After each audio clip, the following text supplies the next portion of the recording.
30 g maslaca, 50 g marmelade od marelice. Po želji dodajte žličicu 2 ruma, dati će specifičan miris i okus punča. Kratko zagrijati pa maknuti s vatre. Samljeti 150 g bilo koji keksa, ja sam koristio petit kekse. Odmah dodati još vruće i promiješati.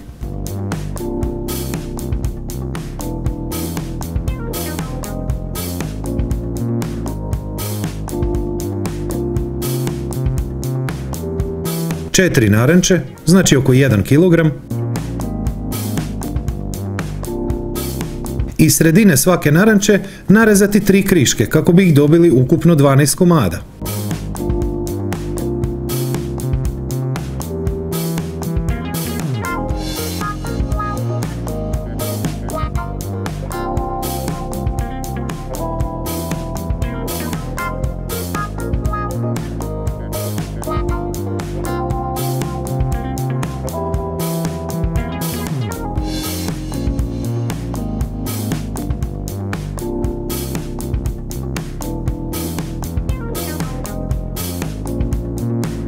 Dobiti ćete 2 decilitra soka naranče, 50 g šećera, ja sam stavio smeđi, to je stršni šećer.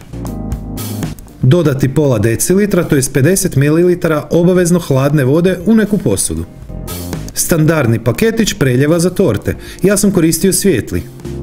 Dodati u hladnu vodu i dobro promiješati, istovremeno čekajući da sok naranče sa šećerom zavrije. Maknuti nakratko s vatre pa uliti preljev.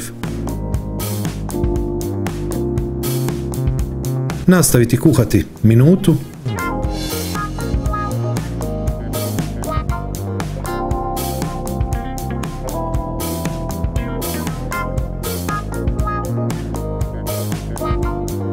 Pričekajte 1 minutu da se hladi.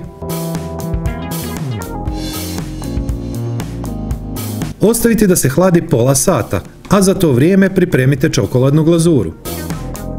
50 g maslaca otopite, pa dodajte 100 g čokolade za kuhanje i odmah maknite s vatre te otopite miješajući.